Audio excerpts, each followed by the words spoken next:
duda puedan decirla en el momento. Ya me comentaron que la dinámica puede ser que las preguntas sean al final, y si consideran que es más conveniente al final, apunten la pregunta y al final la respondemos. Pero si alguien considera que durante mi plática o ahora sí que durante la sesión o clase del día de hoy es importante hacerla, yo no me voy a sentir interrumpido, y el tema justamente se presta para ir aclarando las dudas con relación al COVID. En este caso voy a hablar en tres momentos. El primer momento va a ser las dudas generales acerca del COVID. ¿Qué es COVID? ¿Cómo es su medio de propagación? ¿Cuáles son los cuidados? En un segundo momento, ¿qué efectos puede tener en el cuerpo? ¿Cuáles son los síntomas? Y cuáles son los cambios sociales más o menos que ha tenido, para finalizar con efectos psicoemocionales y estrategias de afrontamiento para poder tener claro este tema. En este caso, ahí está. Ya se puede ver perfectamente la presentación. Entonces, nosotros aquí podemos ver perfectamente lo que imaginamos como un coronavirus. Esta pequeña esferita con, prolongaciones que son las que sirven para que se peguen a las células del cuerpo. En este caso, voy a darles ahí está. Esta es una imagen a computadora donde podemos ver una representación ya con color. Evidentemente no tiene esos colores, pero es para que podamos imaginar en qué consiste. La parte gris es la envoltura o la cápside, que es un envoltorio de grasa que recubre en realidad al virus. El virus no es esa esfera, sino lo que está por dentro, mientras que las estructuras iluminadas en rojo son estas estructuras de proteína que se pegan a las células, que rompen la membrana celular y que inyectan el virus dentro de la célula. Esa es la forma en cómo un virus, o en este caso este virus, va a poder infectar a las nuevas personas. Primero, tenemos que entender que SARS-CoV-2 en realidad es el nombre del virus. El virus no se llama COVID. Como la mayoría ya saben, sé que esta información a lo mejor muchos de nosotros ya la tenemos muy fresca, pero necesito dejarla en claro para que todos hablemos más o menos el mismo idioma. Resulta que los coronavirus son una serie de virus descubiertos desde los años 60. Estos virus no son nuevos en realidad, y hay cepas que han infectado a una serie diferente de mamíferos. Hay 7 variedades diferentes, entre las cuales las más comunes son las que han infectado a hurones, a cerdos, a aves y a humanos. Son las 4 cepas más cotidianas, las que más fácil se propagan, pero las cepas difícilmente infectan a especies diferentes. Por ejemplo, la gripe del cerdo, es decir, el coronavirus de los cerdos, sí puede llegar a infectar a humanos, pero un humano enfermo difícilmente contagia a otros. Por eso, hace unos años, o hace ya algunas décadas, supimos de la gripe aviar, pues es otra cepa de coronavirus, pero que infecta solamente a las aves. Evidentemente, quien coma de esas aves o quien esté en contacto con la carne o los huevos de esas aves puede enfermarse, pero ya esa persona difícilmente contagia a otras, que han sido también, digamos, crisis no ambientales, sino sanitarias, que han surgido en el pasado. En este caso, SARS-CoV-2 o síndrome agudo de respiración, y no me acuerdo cuál es la otra letra, descubierto, en noviembre o diciembre del año pasado. No es que se haya descubierto, pero se descubrió su capacidad letal. Se inició en China. Mientras que el COVID-19 es la enfermedad causada por el virus, ahora sí que del coronavirus, por eso es COVID, ¿no? Del coronavirus. La D es de disease, enfermedad, y 19 es por el año de descubrimiento. Eso es lo que significa COVID. Entonces, esa es la diferencia entre el SARS-CoV y el COVID. Son básicamente lo mismo, nada más que el SARS-CoV-2 es el virus, y hay muchas, muchas personas que pueden infectarse, es decir, que pueden tenerlo como portadores, pero que jamás van a desarrollar COVID, es decir, los síntomas de la enfermedad.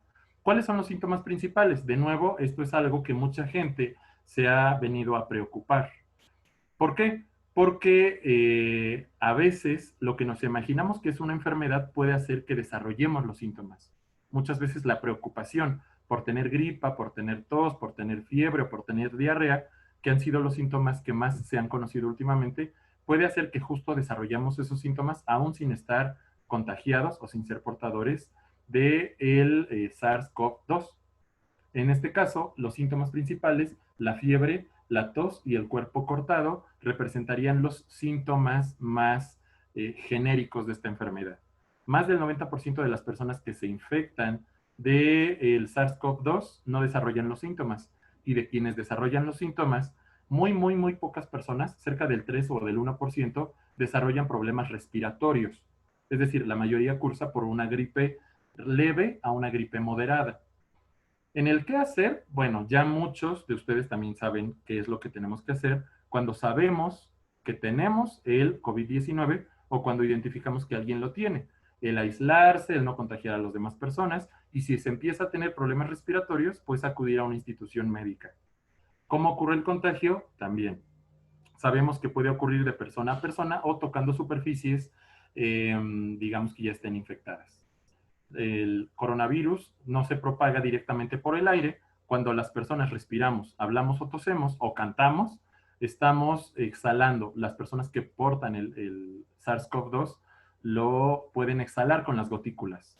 Entonces, estas exhalaciones pueden impregnar sus manos, sobre todo si tosen, y si estas gotículas impregnadas con el virus, el SARS-CoV-2, tocan ojos, nariz o boca, se impregnan a esta piel, inyectan a las células, se va directo al torrente sanguíneo y ahí es donde nos enfermamos.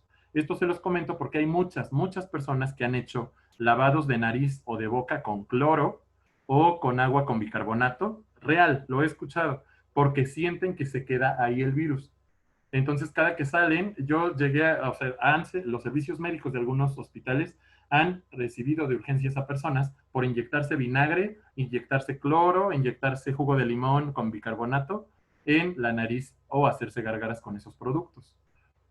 Tal vez no lo han escuchado ustedes, yo sí lo he escuchado, entonces para que cuando alguien les pregunte o ustedes mismos lo hayan pensado, no es ninguna medida de prevención el enjuagarse, el usar gotas, el usar, por ejemplo, esta idea de que fumar marihuana puede prevenir el contagio, tampoco es como un medio efectivo de prevención, sino cada que salgas a la calle vas a salir fumándote esta sustancia relajante, pues no sería la solución.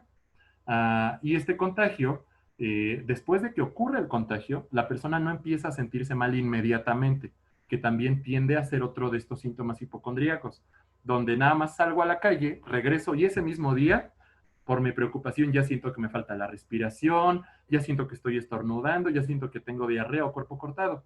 Muchas veces explicarle o comentarle a las personas, los síntomas de presentarse ocurren entre un día después y varios días después. En unas diapositivas más adelante les comento este tiempo que yo le puse latencia. Entonces, ¿qué diferencia hay entre cuarentena, aislamiento y distanciamiento? Bueno, la cuarentena es este periodo en que la persona necesita aislarse. Se aísla del contacto del resto de personas, se queda en su casa durante este periodo de 15 días, 3 semanas, sobre todo quienes tengan paperas, quienes tengan COVID, quienes tengan papera, ¿cómo se llama esto? Apendicitis, no, apendicitis, ya quiero. La del hígado, ¿cómo se llama? Se me fue el nombre. Hepatitis, ¿no? Esa, muchas gracias, Mari. Cuando alguien tiene hepatitis, entra en cuarentena, se aísla. Entonces, el aislamiento consiste en quedarte en tu casa. Si ya sabes que tienes los síntomas de una enfermedad, aíslas a la persona, se queda solo en un cuarto para evitar que las demás personas que se sabe que no portan la enfermedad, se evita que se contagien. Mientras que el distanciamiento es lo que la mayoría hemos hecho o intentado hacer. El guardar el 1,5 metros de distancia, seguramente quienes sean psicólogos en su consultorio van a notar que de repente, ¿no?, las dos sillas o el diván y la silla tiene más de 1,5 metros de distancia. Al ir a la calle, de preferencia no saludar de mano. En eso consiste el distanciamiento, que son como la medida más importante para prevenir el contagio. Y aquí les puse una silueta de coronavirus, es decir, de SARS-CoV-2, con México porque son los datos que nos importan en este momento. Como saben, ya estamos en el top 10, sino en el top 5 de países con mayor número de contagios. Y tienen que haber muchos factores. No vamos a echarle la culpa necesariamente al clima, al gobierno, a la gente, a la cultura. Son muchas cosas las que se han mezclado. Entonces, ¿cómo se ha intentado prevenir la propagación de este virus? Aquí tenemos una imagen con 5 de los 6 aspectos principales que se tienen que tomar en cuenta. La primera es la distancia, ¿no? De hecho, me voy a adelantar a la siguiente para que lo entendamos un poquito mejor. La sana distancia. Resulta que surgieron estas campañas acerca del 1,5 metros y que incluso hay memes en internet donde la distancia es de 3 guajolotes, de 2 hombres lobo, y eso nos ayuda a hacer que las personas puedan visualizarlo de una forma entretenida. Vale la pena hacerlo así. Es decir, no decirle forzosamente tiene que ser 2 metros, 3 metros, no, pero podemos hacer una cuestión más didáctica y decir, oye, guarda la distancia de un hombre lobo, ¿no? O de una persona acostada. Y listo, esto permite que la persona pueda habituarse de una forma más efectiva a simplemente su sana distancia, porque incluso ha habido memes negativos acerca de esta Susana Distancia con Abraham, pero travesti, ¿no? Suena fea la palabra, pero ábranse a la y que fue el personaje que sacaron, ¿no? La persona que viene a abrir a todos por la distancia. Después de esto, tenemos el lavado de manos. En esta imagen podemos entender cómo la cápside, es decir, el envoltorio de grasa, tiene esta cabeza hidrófila y esta cola hidrófoba, digamos las moléculas de jabón, son justamente una molécula de grasa transformada por un proceso de saponificación. Molécula de grasa se adhiere a otras moléculas de grasa. Así es como funcionan los jabones. Se adhieren grasa con grasa y eso permite que a la hora de lavarte el agua simplemente los deje escurrir.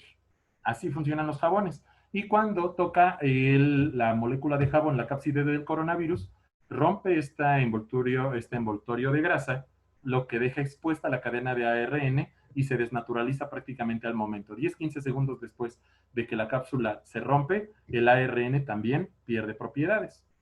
Por eso el lavado de manos tiende a volverse importante. Y no solamente cuando salimos de casa. En casa, de hecho, conviene que voluntariamente, incluso aunque no toquemos a otras personas, cada media hora estemos lavándonos las manos.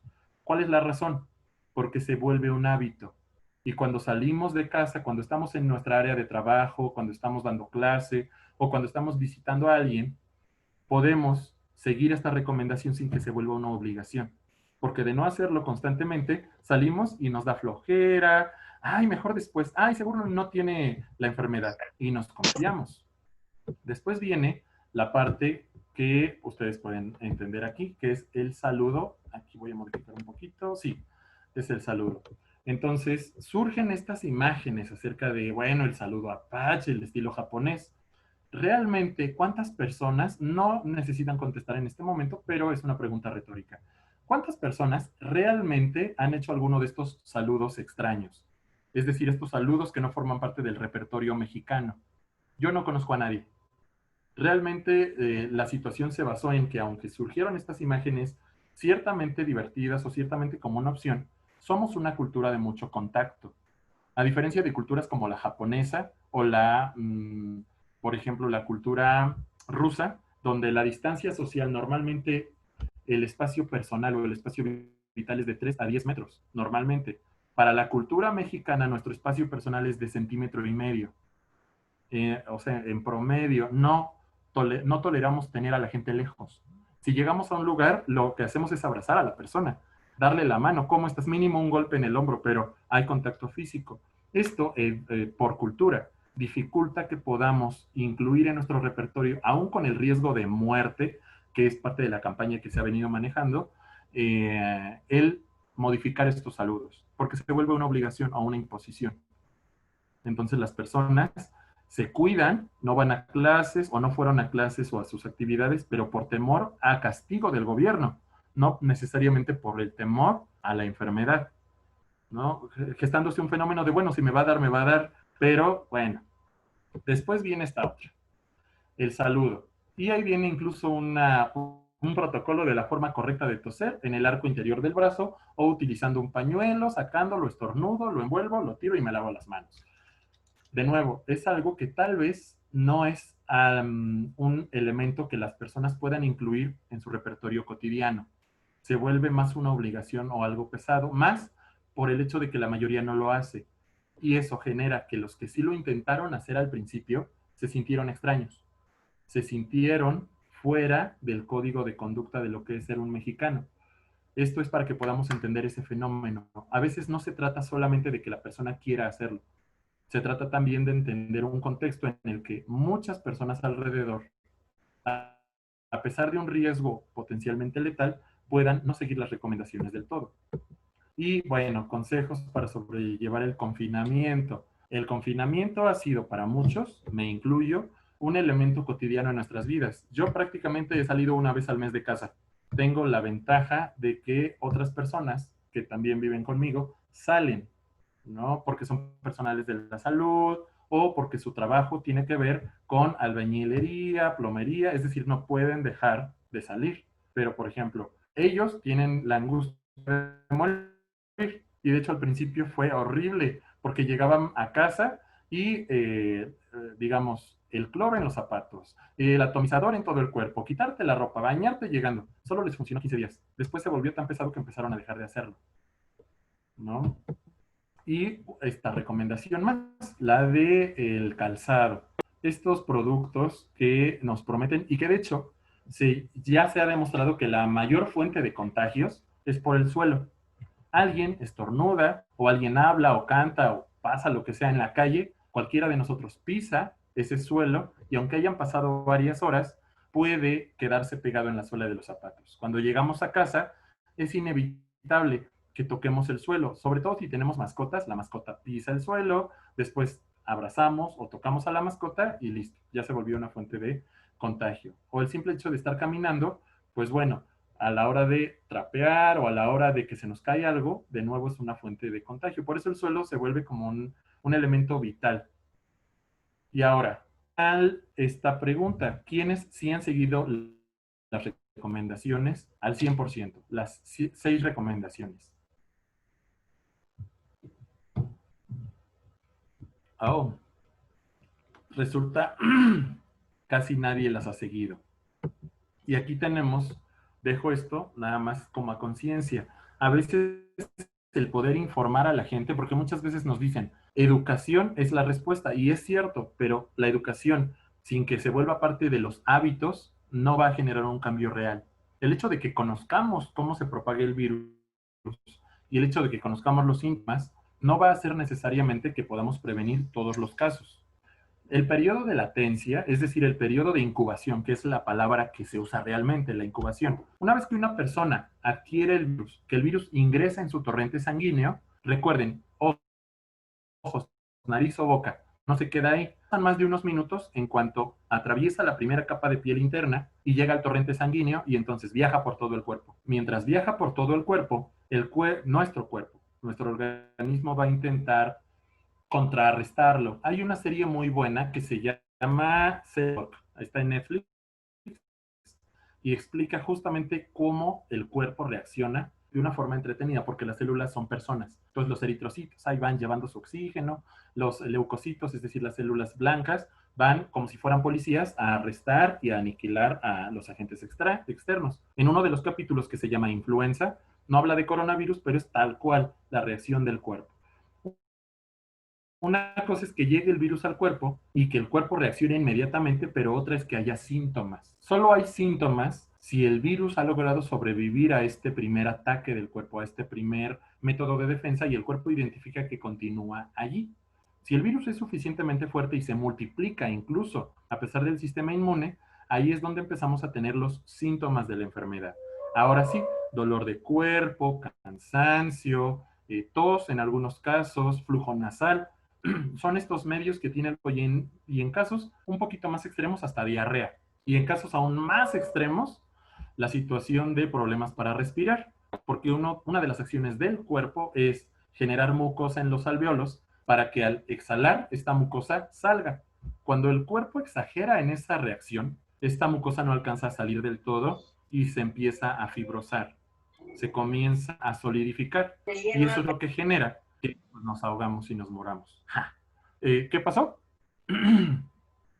Pensé que tenía alguien que decir. Ahora, alguien que recibe el coronavirus puede, y que vaya a desarrollar la enfermedad, normalmente puede pasar realmente una semana.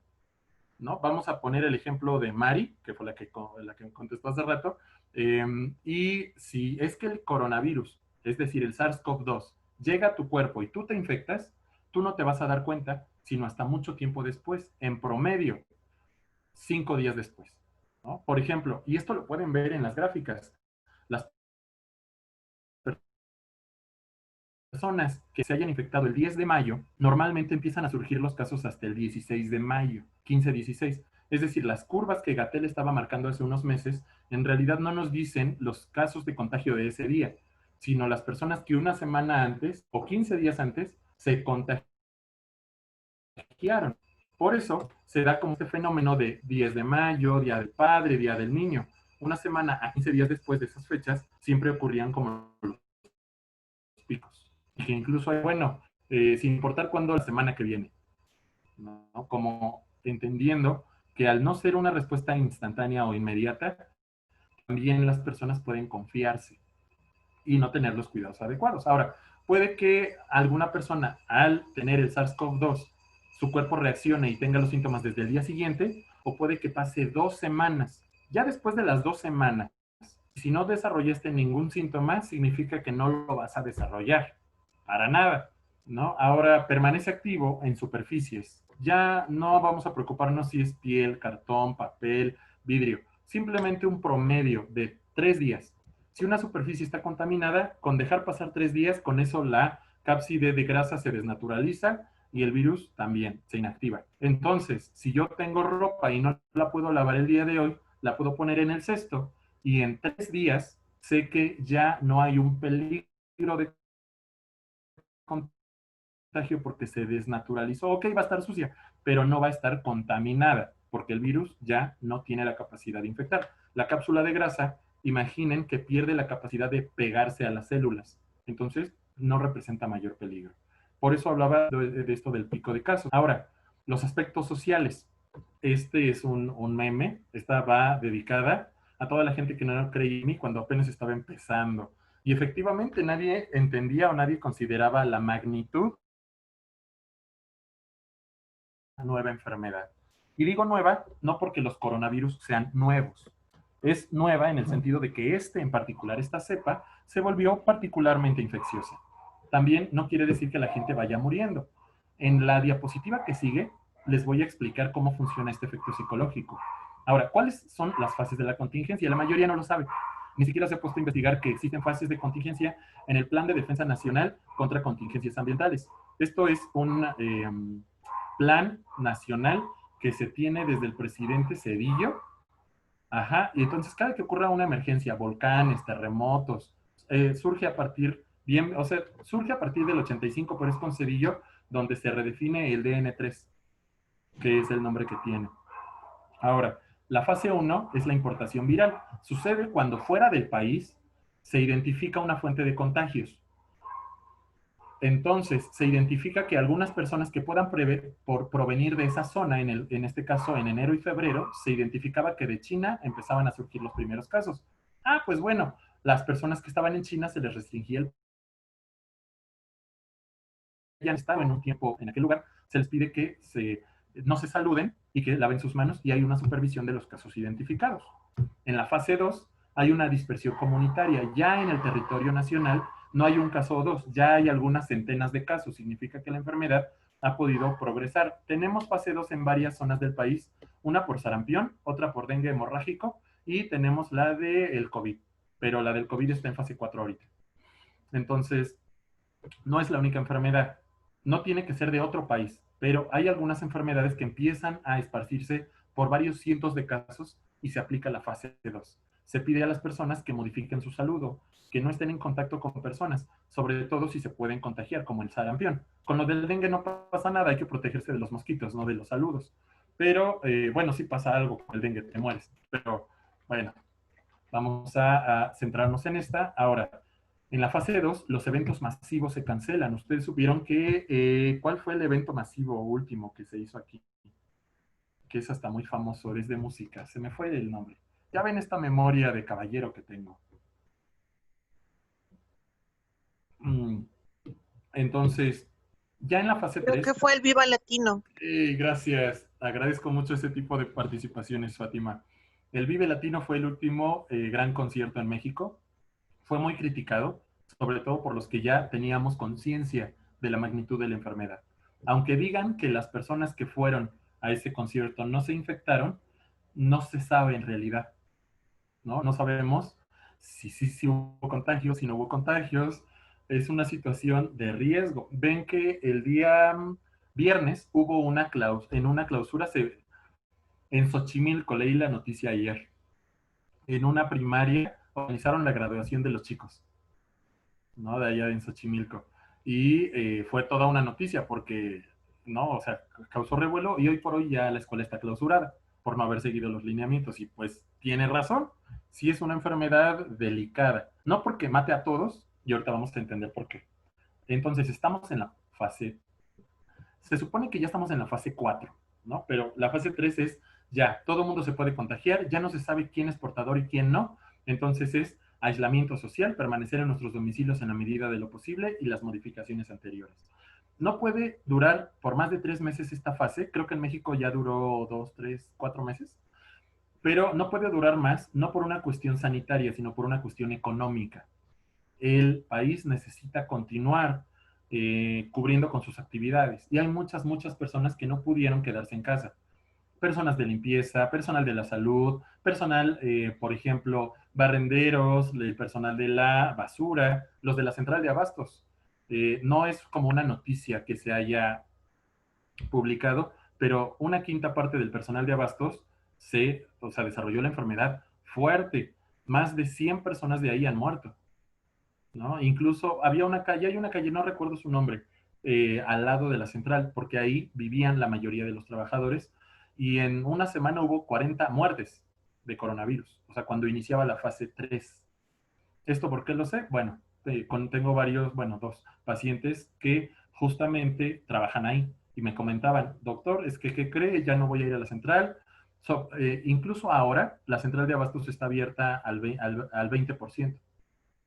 Cada día solamente una quinta parte digamos, de las actividades o de las bodegas está abierta, mientras que las otras están en sanitización constante. También un factor que no saben, yo se los comparto en este momento, lo que fue en el periodo de octubre, noviembre, diciembre y enero, la central de abastos fungió como el foco de infección número 1 en el país, por lo menos en la ciudad. La mayor cantidad de casos y los primeros identificados son de trabajadores de taquerías, de carnicerías o de personas que iban a surtirse a la central de abastos y que de repente, de forma inesperada, empezaban a tener síntomas y no necesariamente cuestiones respiratorias, sino neurológicas, derrames cerebrales, problemas cardíacos, ¿no? La mayoría hombres y la mayoría con factores de riesgo. Mientras cerró, la parte 5 y 6 tiene que ver con la recuperación y el restablecimiento. La fase 6 sería regresar a las actividades normales o ya no estar en fase de vigilancia de la enfermedad. Muy bien, aquí les tengo un ejemplo. Utilicé los memes de WhatsApp porque es como el ejemplo más amigable que podamos tener. Aquí tenemos un lindo ejemplo de 100 personas. Es un pequeño cuadradito de 10 por 10 personas. Resulta que si el día de hoy estas 100 personas llegan a contagiarse de COVID, no voy a pensar que solo unas u otras. Vamos a pensar que las 100 personas se infectaron de COVID.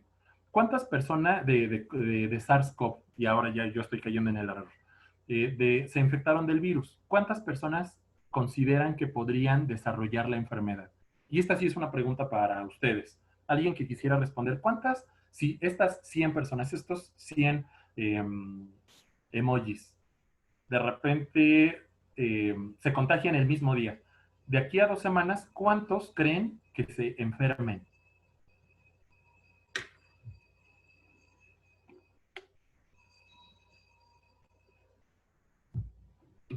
Mm, Probablemente el 50%.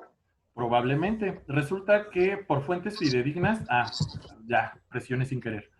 Resulta que de 100 personas infectadas en la realidad, se estima que 3 son las que desarrollan la enfermedad. O sea, lo podríamos multiplicar por 10. Digamos que en el estándar original, las primeras investigaciones decían que su, digamos, el grado de infección que tenía era similar al de la gripa. Entonces, de 100 personas, cerca de 3 eran las que desarrollaban la enfermedad, pero en México tenemos un estilo de vida donde muchos son hipertensos, diabéticos o de tercera edad, es decir, factores de riesgo. Y esto potencializa en México la cantidad de personas que podrían desarrollar la enfermedad y en vez de 3 de cada 100, muchas gracias por responder, resulta que una quinta parte de las personas, o hasta una quinta parte, depende de nuestro estilo de vida. También es más fácil que se infecten hombres y es más fácil que se infecten personas con sangre A positivo. Es parte de lo que se sabe hoy por hoy. Sí, yo también sentí esta presión en el pecho, pero por la noticia, porque muchos somos ese tipo de sangre. Cerca del 90% de personas que han desarrollado la enfermedad COVID son A positivo. Más de la mitad, de hecho más del, o sea, del total, como el 60%, son hombres, en realidad.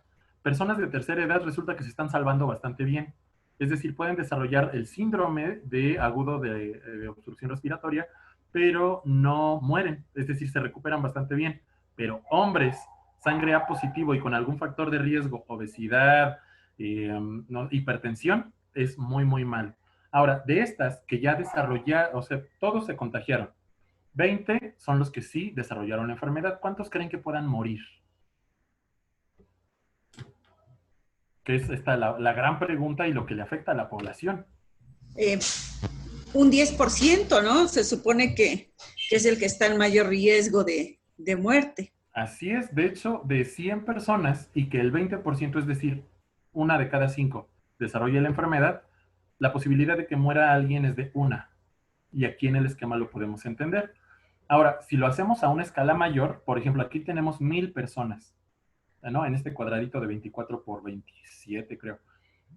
Si la estadística original es correcta, solamente el 3% se va a enfermar. Es decir, tenemos cerca de 30 personas nada más, que de 1000 personas, las 1000 portan el SARS-CoV-2, pero solamente 30 van a enfermarse, van a tener la enfermedad. Ahora, si lo escalamos al estándar mexicano, no solamente van a ser 30, sino que van a ser 300 personas, de 1000. Ahora, de estas, 1000, ¿cuántas personas son? El porcentaje es del total de alumnos y trabajadores de una secundaria, de una preparatoria, ¿no? O de una empresa mediana. Pensando que todos se contagiaron, es decir, que nadie siguió ninguna recomendación. Y de este total, como les comentaba, este sería el porcentaje de personas, pensando que todos, o sea, nadie se cuidó, nadie siguió las recomendaciones y todos tienen factores de riesgo. Pero tenemos la ventaja de que tenemos factores protectores también. Sí, habemos personas que nos cuidamos, habemos personas que a lo mejor hacemos ejercicio, que nuestra edad nos favorece, que aunque alguien tenga VIH, por ejemplo, que sigue un tratamiento y que su sistema inmune está muy bien, que aunque tenga cáncer o haya tenido alguna enfermedad crónica, que igual está teniendo un estilo de vida adecuado. Este estándar o esta gráfica es para que podamos visualizar en la realidad cuál es la cantidad de personas que podrían morir sin cuidarse para nada, porque ya cuidándonos, teniendo distanciamiento social, lavándonos las manos, pues esta estadística mejora. Ahora, esto es para tranquilizarnos como profesionales de la salud y como acompañantes de otras personas, porque a veces vienen a nosotros desbordados, con angustia, con enfermedades hipocondríacas, es que ya me dio y es que voy a matar a todos, y es que no me cuidé, o sea, culpas, angustias, y esta es la parte que nosotros idealmente debemos poder manejar, porque no se trata solo de si la persona se enfermó o no, sino lo que implica las culpas que tenga, no me cuidé, por mi culpa todos van a morir. Y bueno, esta estadística no se la vamos a explicar a las personas, no sirve de nada. Nos sirve a nosotros como profesionistas para también saber desde dónde intervenir, ¿no? Estos son los efectos emocionales del aislamiento. El aislamiento es como el factor principal, vino a darnos en la torre a todos. ¿Por qué? Porque los planes del año entero se vinieron abajo. Cumpleaños, vacaciones, actividades laborales, actividades escolares. Un compañero mío que es director en una escuela secundaria, sí, de Jalisco, Me comentaba que desde la primera semana de aislamiento, es decir, de contingencia, no le pudo seguir el caso a la mitad de sus estudiantes. Es decir, 50% de sus estudiantes desde la primera semana no se reportaban, no respondían a los teléfonos, el email que dejaron era falso o simplemente había cambiado. Entonces se vuelve un descontrol total. No, nosotros somos seres, digamos, de rituales, lo diríamos, o seres de cotidianeidad. Tendemos a seguir, aunque digamos que somos personas muy flexibles, un estilo o una rutina, un itinerario. Nos levantamos más o menos a una hora, más o menos a una hora desayunamos, nos bañamos, nos arreglamos, tendemos o no la cama y hacemos nuestras actividades cotidianas. Pues este COVID no solamente vino a aumentar el temor a morir, también vino a modificar este estilo de vida. Nuestro estado de bienestar o de malestar vino a modificarse. Nuestras rutinas cambiaron. Nuestras relaciones sociales, la forma en cómo compartimos tiempo con amigos, con familiares, el tipo de visita que tenemos con los demás cambió. E incluso visitas que tengan que ver con duelos o con muertes. No importa que sean de COVID o no. Si alguien muere en esta época, es difícil porque en los velorios a veces se hacen, a veces no. Tiene que ser por cremación. Y tienes que usar cubrebocas. No puedes darle el pésame. Entonces se vuelve muy restrictivo. No todas las personas han seguido las recomendaciones. Puede generar esta consecuencia, una sensación de pesimismo, un duro golpe a nuestro narcisismo. Puede generar apatía, puede generar desánimo. Incluso en nosotros mismos como personales de la salud podemos notar, yo lo noté, en el segundo mes, cómo a pesar de que yo entendía la consecuencia, entendía la situación, y aunque tenemos tecnología a nuestro alrededor, el segundo mes para mí fue un horror. Me hizo entender cómo se sienten las mascotas de algunas personas, por ejemplo, perros, gatos, cuando de repente abren la puerta del departamento de la casa y el perro sale corriendo desesperado. Pues cómo no, si todo el tiempo están en un espacio que aunque sea agradable, que aunque no sea violento ni nada, pero de repente es, ay, bueno, hay que salir aunque sea a la tienda, a la esquina, ¿no? Ahora, si esto dura meses, pues se vuelve una situación más difícil de tolerar. Aquí tenemos una serie de memes que fueron ciertos al principio. Por ejemplo, esto de es cierto, a mí me dijo que alguien que trabajaba en el IMSS, que los están matando para robarles ese líquido de las rodillas. De repente entendemos que ese solamente fue un efecto de fijar nuestra atención y hallar un culpable. ¿Qué culpable? Pues los médicos, estos corruptos médicos. Después la atención se va al gobierno, después la atención se va a incluso una persona me llegó a comentar que sabía y daba por hecho que era un plan extraterrestre para venir a conquistarnos. Y yo así de, no, pues sí, debe ser cierto eso. Y la última noticia que alcancé a escuchar es que se trataba de un trabajo de brujería. Alguien que había logrado desatar una ira de un mundo ultraterreno. Todas estas explicaciones sirven para que la persona se tranquilice, porque la persona, al decir yo sé y yo tengo la verdad, puede de alguna forma estar más tranquila. Aquí la condición de docentes, de expertos, del gobierno va cambiando drásticamente, ¿no? Como este meme dice, o sea, hace solo unas semanas eran héroes y dignos de aplausos y ahora nos discriminan, sobre todo aquí en México, que hay varias personas que han entrado en hospitales a matar enfermos, que han rociado con cloro o con gasolina al personal médico o que han amenazado de muerte a personal médico porque sienten que los pueden enfermar, en vez de entender, ¿no? O en vez de simplemente guardar la sana distancia o el aislamiento. También, bueno, esto de los científicos que están robando el líquido de las rodillas, que surgió más en el Estado de México, en una zona que tal vez no mencionaré. Esta es una imagen real de alguien que real trabaja en un hospital, que sí me llegó a comentar que efectivamente hubo un periodo, sobre todo cuando estaba la parte final de la fase 2, donde diariamente en un turno solo de horas llegó a contar entre 60 y 80 fallecimientos por COVID.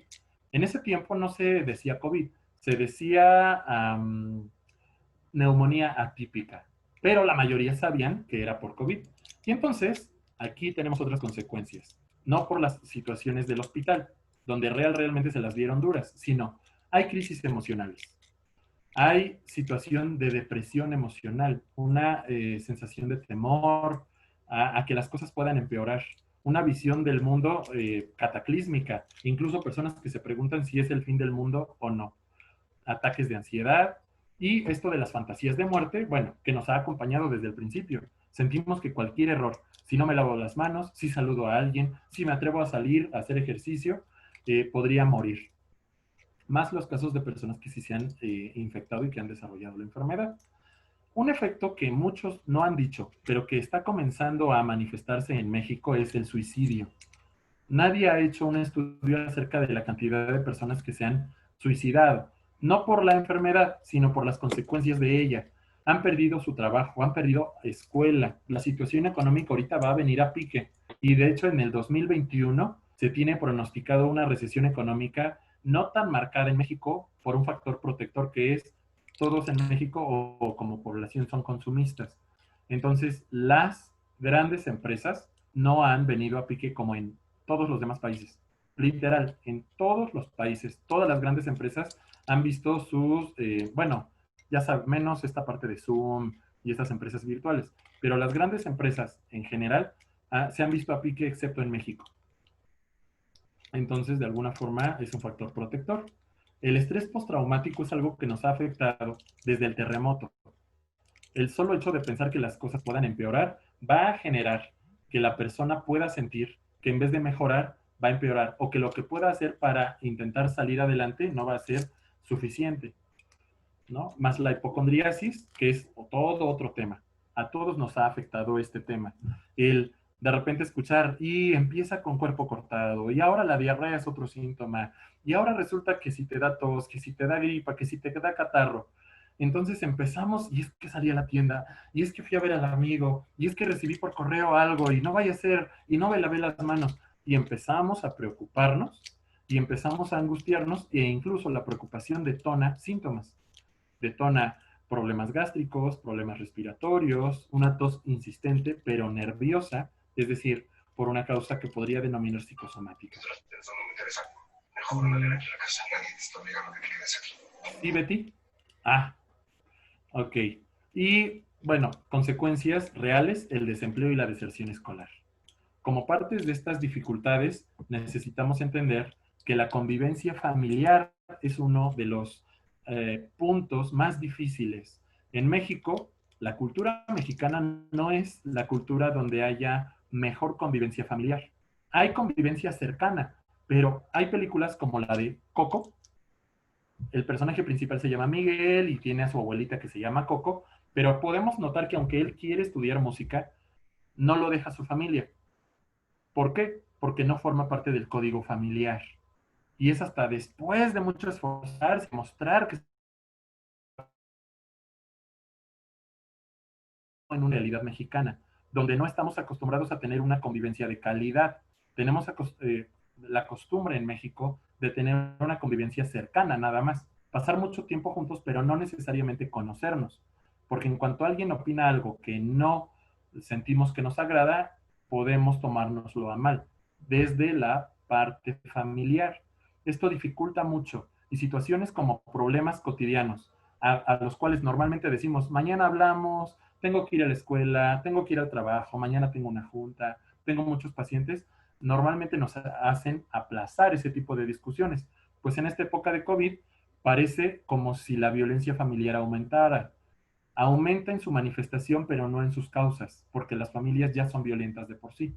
Solamente que al estar demasiado tiempo, digamos, en convivencia, no hay una salida fácil como decir, bueno, nos vemos, voy a dar una vuelta.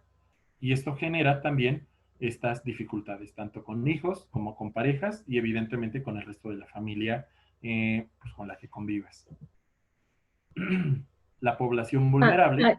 Per- Perdón, ¿puedo opinar? No sé Claro que si me puedes veo. opinar, Daisy. ¿Sí?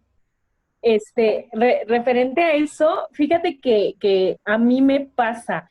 Yo soy mucho de viajar. A mí me encanta viajar. Viajamos en familia, mi esposo, mi bebé y yo. Uh -huh. Y Y cuando viajamos, curiosamente, nuestros mejores momentos de plática son cuando vamos en el camino. ¿Por qué? Porque no hay tele, porque no hay radio, porque no hay internet, porque va él manejando y yo voy de copiloto y vamos platicando. Entonces, son los mejores momentos en los que platicamos o nuestros momentos de conversación y ahorita, pues en todo este tiempo no los hemos tenido como tal.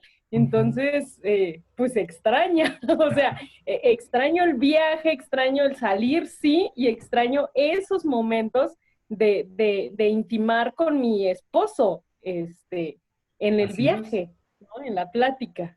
Bueno, la plática en el camino. Y es que es una realidad. Normalmente tenemos una vida sin la pareja, trabajo, amigos, actividades recreativas. Y cuando estamos juntos podemos compartirlas y podemos decir, ay, cómo ha pasado el tiempo, las cosas cómo han mejorado, empeorado. Pero cuando ya estamos en casa, a lo mejor una semanita o dos, podemos decir, ah, ya platicamos de muchas cosas, nos conocemos mejor, pero es cierto que llega un punto en que, bueno, ¿y ahora qué platicamos? Ni tú ni yo hemos salido, o si has salido es a ver pacientes y no quiero escuchar toda esta bola de pacientes que se ha estado quejando o que has estado atendiendo, ¿no? Y se vuelve como un poco más monótono. Para personas que pueden tener cierta, bueno, cierta creatividad, pueden hallar actividades tanto en común como por separado, aunque estén en la misma casa. Actividades tutoriales, no sé, jardinería, ya saben, dibujo, ¿no? Ya nos pusimos a armar acá un rompecabezas de 10,000 piezas, yo me puse a hacer videos en internet, también acá he comprado un aparato de música y ya se puso a mezclar música, entonces se vuelve todo un Sí, reto claro. hallar la forma en cómo vamos a convivir ahora. Y no solamente es estos meses, De, porque esto va para largo. claro, de hecho, acabamos de comprar semillas y vamos a hacer un huerto en la azotea. Entonces, pues va a ser nuestro entretenimiento ahorita por lo mismo. Exactamente. Justo. Y es que sí hay cosas que, y te comparto, yo mismo en mi convivencia en pareja no notaba lo difícil que es pasar tanto tiempo juntos, ¿no? De repente, bueno, a mí me gustan las caricaturas, a ti no te gustan las caricaturas, ¿no? A mí me gusta, no sé qué podría ser los videojuegos, a ti no te gusta, ¿no? Y así viceversa, a mí no me gusta la música, ¿no? A ti sí te gusta, y entonces es bueno que hayamos en común, se vuelve ciertamente un reto que puede mejorar la convivencia, pero también la puede empeorar. Todo se trata de el grado de interés que tengamos por estar juntos y por las actividades que podamos compartir. Porque se trata solo de hacer cosas que nos guste. También hemos pasado una cantidad grande de tiempo pintando, porque ya pintamos de nuevo, acomodando, ya saben, el ropero, sácalo, vuélvalo a acomodar, como parte de utilizar este tiempo que parecía, hace solo un año parecía que el tiempo era así, no teníamos nada de tiempo y ahora tenemos de sobra. ¡Oh! ¿No? ¿Cómo hacerle? Y para hallar estas estrategias, si eres una persona común, acércate con un psicólogo, pero si eres un psicólogo, a ver cómo le haces, porque tú eres el experto que tendría que dar este acompañamiento, ¿no? Que tendría, sobre todo de enfoque cognitivo-conductual, que tendría que poder ofrecer las alternativas de, ya saben, estímulo, respuesta, contingencia, a ver cuál es tu situación, cuál es la conducta a modificar. Y si la conducta es es parte de un estímulo, el encierro, no se puede modificar ese estímulo. Entonces se vuelve complicado. Desde otros enfoques podemos escuchar también cuáles son las estrategias que tienen las personas, cómo lo viven, qué significación le dan como parte de una transformación bueno, hacia algo más productivo. Por ejemplo, los humanistas, que tienen que ver con una aceptación de la situación, ¿no? Con buscar esta aceptación incondicional. No pensar que incluso los enojos sean algo malo, sino buscar esta tendencia a la autorrealización como una oportunidad, ¿no? Y los gestalt me van a decir, bueno, hay estrategias, vamos a poder establecer ciertas actividades, ya saben, las clásicas de la carta, la silla vacía, y eso no sirven ahora, pero sí la cuestión de historia programada, como una historia grabada, como audiolibros o como viajes virtuales. que son alternativas Gestalt que están saliendo últimamente, o los psicoanalistas, que bueno, perfectamente podemos entender cómo ha afectado al ideal del yo, al narcisismo, y cómo va a darse este contexto, ¿no? De estrategias yoicas acerca de enfrentar a tu propio yo y a los yos que están alrededor. Como una explicación muy simplista y general, ¿no? Bueno, gracias Daisy, espero haber podido contribuir a tu participación y continuamos con esto. Poblaciones vulnerables. Nosotros, los personas, somos población vulnerable. Por ejemplo, psicólogos, médicos o, aunque no sean personal del área de la salud, personal de áreas sociales, docentes, son personal vulnerable porque estamos en contacto con muchas personas, niños o adolescentes. Constantemente hay personas que encima no solo somos vulnerables en forma física, somos vulnerables emocionales, porque somos el sostén emocional de mucha gente. Muchos alumnos van a hablarnos o van a acercarse con nosotros preguntando qué hago, ¿no? En mi caso, bueno, estoy trabajando en una universidad y por lo menos 10 estudiantes me han dicho, una tía tiene COVID, mis papás tienen COVID, oiga, ¿qué cree? Voy a faltar una semana porque ya me dieron positivo de COVID. Y de repente es, caray, ¿qué le digo? ¿Échale ganas? Pues no. Pero tampoco puedo decir, oye, ve haciendo tu testamento, porque sería como desanimar a la persona, ¿no? Hubo una chica, por ejemplo, que me comentó, oiga, maestro, yo fui a visitar a una tía, la tía tenía COVID y en lo que la llevamos al hospital, murió la tía. O sea, la tía murió a las 2 horas de haber ingresado al hospital. Realmente ya tenía una crisis por respiratoria y su prima, es decir, la hija de su tía, así como se enteró de la muerte, salió corriendo y se aventó del puente. Entonces esta alumna lo que hace es decirme, corrí atrás de ella y la alcancé en el aire. O sea, logró agarrarla de una mano. Y como su codo quedó como atorado en el puente, no se tiró al vacío. Y entonces es como una alumna que todavía no está formada como personal de la salud va a poder contener a un familiar, ¿no? O sea, desde la parte ética, que está en crisis, siendo que la alumna también es parte o sea, de esa misma familia y seguramente también está en crisis. Por eso somos población vulnerable, los docentes, los psicólogos, los trabajadores sociales, porque estamos en contacto constante con otras personas. Y a veces vamos a hacer este hombro en el cual van a poder recargarse las personas en sus angustias. Personal que trabaja en bancos, personal, ahora sí, personal que trabaja como limpieza, a lo mejor no necesariamente va a tener este peso, pero sí el peso de tener que salir sí o sí a trabajar. Estos son personas con factores de riesgo, acompañantes de enfermos, y no solo de COVID, enfermos de cualquier enfermedad, hipertensión, diabetes, cánceres, accidentes, ¿no? Todo el protocolo médico cambió. El día de ayer se acerca una persona a decirme, es que mi bebé tiene convulsiones, ¿qué hago? ¿No? Y de repente es así de, pues llévalo al hospital, ¿no? Al hospital como de neurología. Y de repente la duda es, ¿y cómo si los hospitales están cerrados? Y a uno le toca decir, bueno, es que no todos los hospitales están cerrados. Hay hospitales COVID, pero los hospitales que no son COVID funcionan normal. Si no funcionan normal, demanda, bueno, no demanda, pero mete un escrito, porque no están cumpliendo con su labor. Ahí es donde nosotros vamos a darle estructura a otras personas. A niños o adolescentes, bueno, en la cuestión de adolescente también hay altibajos. Tienen cambios normales. Es como una anormalidad normal, nos diría Arminda Verasturi. Entonces, y en el caso de niños, el no poder comprender por qué no han podido ver a sus amigos en la escuela, por qué no han podido salir de casa o ir de vacaciones. Entonces, esta población vulnerable, seguramente que la podríamos trabajar a lo mejor un poquito más a fondo y como estrategias de afrontamiento. Lo voy a contar. Ya les di a ustedes algunas, aparte de informarse y aparte de conocer bien la enfermedad y contar con especialistas de algunas otras áreas que también nos bajen de las nubes.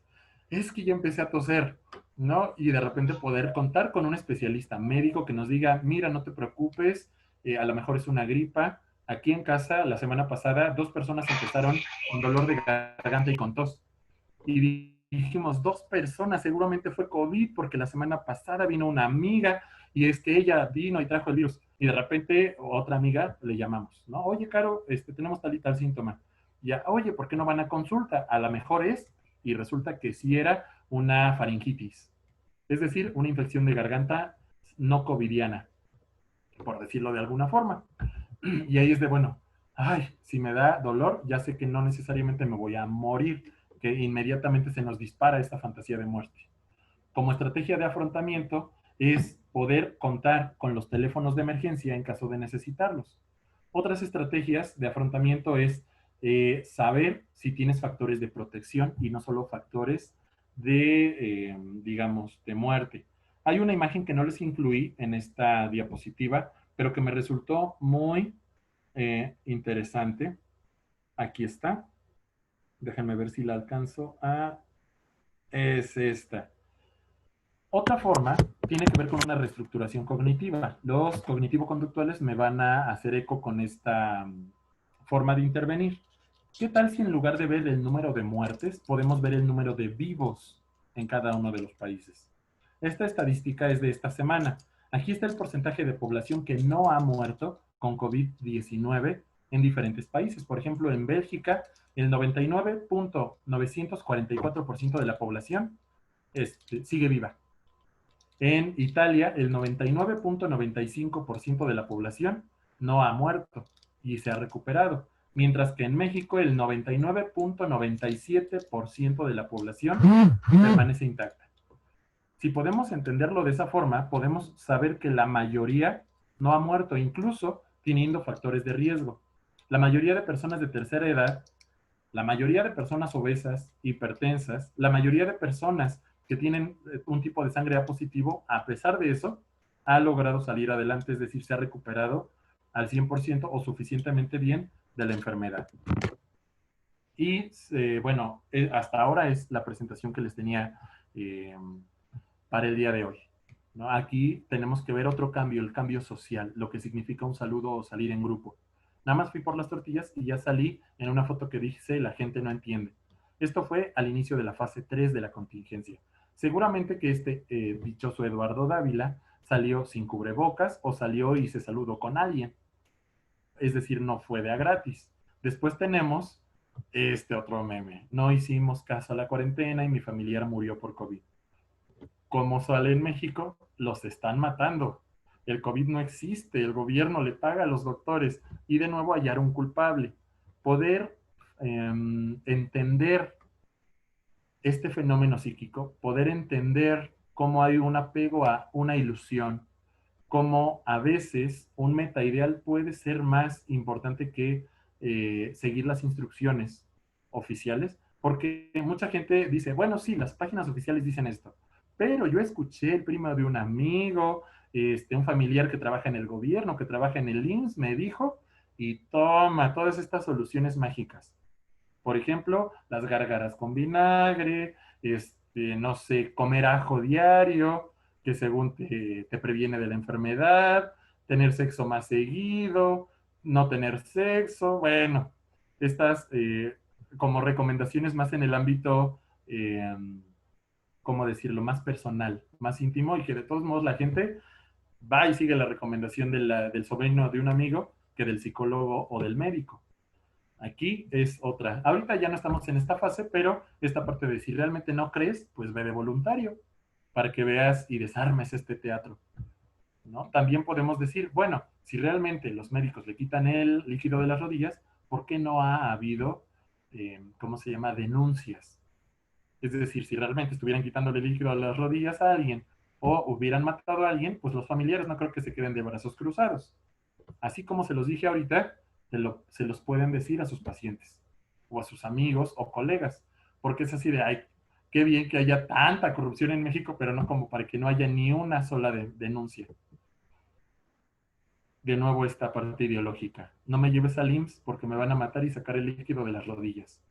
Pues estas son mis fuentes complementarias. Si ustedes quisieran conocer un poquito más, no es la fuente principal, son fuentes complementarias.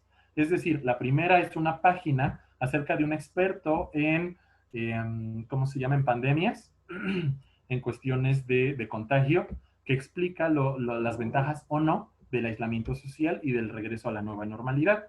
El siguiente es una entrevista que se hace a un experto acerca del pico de casos de coronavirus antes de que fuera mayo, para que entendiéramos cuál es la perspectiva de un catedrático de la UNAM dando la opinión. Y el último tiene que ver, dejen recordar de esto, es que estas fuentes complementarias, la parte epidemiológica, justamente por eso les puse entre paréntesis. Los paréntesis no forman parte de esa URL, es hasta la W nada más, para que entiendan también los efectos físicos o fisiológicos, en contraste con una gripa cotidiana o una gripa común. Y qué tan efectivas son las acciones que han tomado los gobiernos de Estados Unidos, de España y de México. Como mencionadito, bueno, mencionados nada más. Bueno, pues hasta aquí es la presentación que les tenía pues programada. No sé qué tan superficial o qué tan útil pueda ser la información que escucharon de mí el día de hoy. Por cierto, hasta ahora, ¿cuál es? Ay, no había visto que hay un chat. Es que me meto mucho en la plática. Bueno, esa era la respuesta. Esta era otra respuesta. Fisioterapeutas, efectivamente. Y aquí sí, perfecto. Creo que no me perdí de mucho. Y si hasta el momento tienen alguna pregunta, es el momento.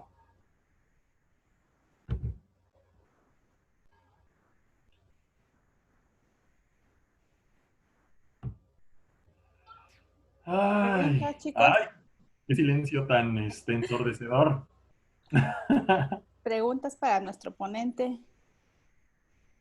O algún comentario, algo que quieran complementar. Yo levanté la mano. ¿Qué tal? Soy muy Leticia. bien. Hola. Oye, muchísimas gracias por la información.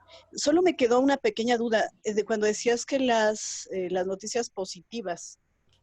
Dijiste 97.7% son las personas que... En México. Pero que sobreviven a la enfermedad. O los que no nos hemos enfermado, eso no me quedó claro. Sí, lo que pasa es que justamente ese es un dato también maquillado, pero que a las personas les puede tranquilizar. Del total de la población, independientemente de si se han infectado o no, son las personas que han estado vivas desde que empezó la contingencia. O sea, estamos incluidos los que estamos aquí y ahora. Sí, exactamente. Esta estadística es muy alentadora porque incluye el total, los 136 millones de personas que viven actualmente en el territorio nacional mexicano. De esos millones, no importa que se hayan infectado o no, no importa que hayan desarrollado la enfermedad o no, el 99.975% son las personas... 99. Ajá. Ok, o sea, realmente es mínimo el porcentaje que ha muerto. Así es. De hecho, alcanza a verse, ahí está México, así es. 99.975% son, les mencioné solo unos países, pero en realidad la lista es un poquito más grande. Ok. Exacto. Okay. Y es un dato, no necesariamente un dato oficial. O sea, si me preguntas, la OMS no lo dijo. Es un dato del INEGI, pero de todos modos sirve para que las personas puedan visualizar este periodo de contingencia de una forma diferente. No es porque a nosotros nos sea útil, sino porque a las personas que se acercan con nosotros les puede ayudar o les puede tranquilizar para decir, bueno, o sea, puede que nos infectemos. Y de hecho, de aquí a 2 años, todos vamos a estar en contacto con ese virus, sí o sí. Pero eso no quiere decir que todo mundo vaya a morir. Es como la diapositiva de los emojis que les comenté. Vamos a pensar que un estudiante de escuela llega y nos dice, es que muchas personas se están infectando. Le podemos decir, pues de un total de 1000 personas, se espera que 30, o sea, un grupo completo, se enferme. Siendo que todo mundo tenga la enfermedad, bueno, tenga el virus, un grupo completo de 30 personas se va a enfermar. Y si se cuidan, no necesariamente va a morir nadie. Porque sí tiene que ver mucho con esta parte de la fantasía de muerte. La mayoría de personas que están muriendo, cerca del 70%, son personas de escasos recursos. personas que creen que el gobierno sí te va a quitar el líquido de las rodillas. Es decir, eso no es una broma o sea, para nosotros sí, pero, pero para personas de escasos recursos que de repente no confían en el gobierno y que dicen, si voy al hospital me van a matar, me van a sacar mis órganos, ¿no? Como esta noticia que surgió hace 15 días de Chile, ¿no? Los médicos hacen, digamos que embalsaman el cuerpo, lo entregan envuelto y está el video de cómo la familia, todos juntos, con una navaja, abren la capa, o sea, abren como la capa que aislaba el cuerpo, nada más para ver por qué los médicos, siendo que el cuerpo tenía COVID, o sea, el virus todavía estaba ahí, y de repente ven que habían abierto la parte del abdomen, o sea, la parte de aquí tenía como una abertura, y para los que no lo saben, es un procedimiento médico habitual el tener que hacer una disección, sacar como los órganos y confirmar, ¿no? ¿Cuál es, digamos, si no hay otra causa de muerte? O estallamiento visceral, que el corazón tenga las condiciones adecuadas. Eso es un procedimiento habitual. En todos los hospitales hacen eso. Es decir, un análisis del cuerpo. Y cuando ven que el cuerpo tenía ciertas aberturas, su conclusión lógica fue, le robaron los órganos, ¿no? Así como, rayos. Y entonces podemos entender que 15 días después muy probablemente nadie muera, pero muchos de los presentes en ese momento seguramente que desarrollaron la enfermedad COVID-19 por no seguir los lineamientos. Y ahí es donde nosotros los psicólogos intervenimos, porque hay una serie de ideas o una serie de fantasías que giran en torno a esto, no solo de muerte, también de control, de tirarle la culpa o de hallar un chivo expiatorio. Tú fuiste el culpable. La semana pasada, bueno, esto lo voy a comentar, una paciente me comentaba que su esposo, bueno, la razón por la que inició consulta es que su esposo murió de COVID. Su esposo de 25 años, no hipertenso, no obeso, sin antecedentes heredofamiliares. Ella de 24 años. Cumplió 25 años apenas la semana pasada. Y la situación es que está trabajando el poder elaborar que tal vez, bueno, el discurso de ella es que le hicieron un trabajo de magia, es decir, de brujería y por eso él murió. Y que incluso su suegra, digamos, la zona de donde esta paciente es de Xochimilco. Yo la atiendo a distancia, me la canaliza a un enfermero, que, digamos que la atendió primero. Y entonces cuando me comenta que ella sospecha que fue un trabajo que le hicieron, o sea, un trabajo, yo intervengo no para darle juicio de realidad y decirle, no es cierto, ¿cómo puede ser que por la magia de alguien se va a morir?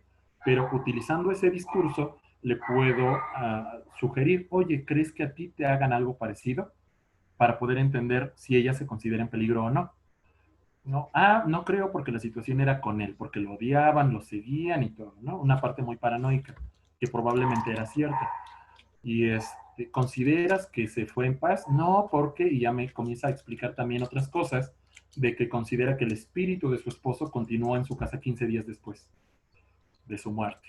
Pero que después de que hizo ciertos rituales, como de cerrar el ciclo, ahora sí lo entendemos más nosotros, logró despedirse de él. Lo que estamos trabajando ahora es que ella siente que cualquier error puede matarla. Si es que recibe dinero, si es que sale a visitar a alguien, si es que sale a comprar comida. Y es la única que está a cargo de su hijo. O sea, están ella y su hijo viviendo, ¿no? La situación se complica. Ahí es donde nosotros debemos poder intervenir de una forma adecuada. En un sentido normal, pues trabajamos el juicio de realidad, pero en este caso, lo primero que se trabaja es el estado de crisis, y ya después, o sea, o al mismo tiempo más bien, se le da este juicio de realidad para que lo pueda elaborar.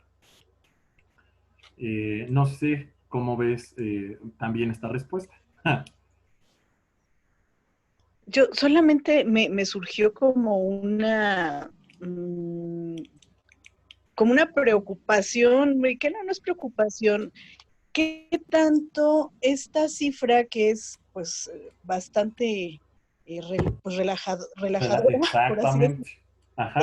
justo para todas estas personas que no les ha caído el 20 de las que ya también hablaste, que siguen sin tomar las medidas adecuadas, justo tener esta información me parece un dato muy peligroso, Exacto. porque es como dar permiso, ¿no? Como, entonces son bien poquitos, ¿no? O sea, no solo, como decías, no hablar de que si de 1000, son 300 nada más, y que de ahí todo esto que nos explicaste estadísticamente, Sí. ahora sí que literal con muñequitos, pero la cifra en sí, dices, wow, 99.975, pues es casi nadie. Sin embargo, todos ya conocemos a alguien que ya falleció de eso, ¿no? Sí. Esto está como raro el dato, y me parece delicado manejarlo, ¿no? Porque entonces, Sí. ok, entonces hagamos fiestas y hagamos todo lo que dicen que no se tiene que hacer, en general como población, no con los pacientes, vaya. Solo era ese comentario, pero sí me aclaraste la duda, y muchas gracias por tu colaboración a este grupo. Y también quería sí. comentar que justo hoy me llegó un video de un médico en Estados Unidos, que lo voy a compartir en el grupo porque tiene mucho que ver con lo que estás comentando ahorita. Yo no había oído esto del tipo de sangre A positivo hasta hoy. Es la segunda vez que lo escucho. Y bueno, lo voy a compartir en el grupo, pero bueno, no sé si a ti te pueda llegar, pero es como muy complementario todo lo que acabas de compartirnos. Muchísimas gracias, Armando. En este caso, Leti, puedes compartirlo en el grupo y ya sea Mónica o Itzel pueden hacérmelo llegar. No hay como mayor problema. En este caso, como psicólogos o sociólogos o trabajadores de salud, podemos entender que las estadísticas no siempre son un buen referente. Es decir, las estadísticas son datos fríos, pero los seres humanos no manejamos datos fríos y los podemos utilizar o malentender de muchas maneras. Les tengo, por ejemplo, yo estoy o procuro estar muy actualizado, por lo mismo, en lo personal, para no alterarme, pero también en el acompañamiento que le doy a otras personas. Esta es otra noticia donde yo estoy inscrito en este grupo de noticias de NESA. Yo vivo en Nezahualcóyotl. ¿Y qué dice esta noticia? Que hasta ahora van 689 muertes desde que empezó la pandemia solo en Nezahualcóyotl. Y estos son datos oficiales. O sea, no es algo que alguien se inventó. Este grupo está como diseñado para que los residentes de aquí de Nezahualcóyotl estemos informados de las últimas noticias. Entonces, justamente en contraste con las estadísticas positivas, y esto se lo pueden compartir a alguien que pueda tal vez estar en crisis o tal vez pueda tener una visión muy pesimista de la situación. Es más como una herramienta, pero el cómo se use esa herramienta va a depender ya de nosotros como profesionales de la salud. Ahora, Vero, tú levantaste la mano desde hace rato y bueno, ahora te cedo la palabra. Gracias, doctor. Muy buenas tardes. Excelente su conferencia, me gustó mucho. Gracias. Creo que tocó los puntos claves que necesitamos, sobre todo para manejar a nuestros pacientes COVID. En mi caso, que estoy manejando pacientes COVID, se me hizo muy, muy importante la parte donde usted menciona la reestructuración cognitiva, ya que en el caso de mis pacientes, precisamente son de NESA. Por ahí hubo una familia que viven todos en un predio, se contagiaron los 16, murieron 4. Pero desde el punto de sus fantasías de muerte que estuve recopilando en sus entrevistas, sus esquemas educacionales y sus arquetipos familiares los llevan a generar este pensamiento de fantasía.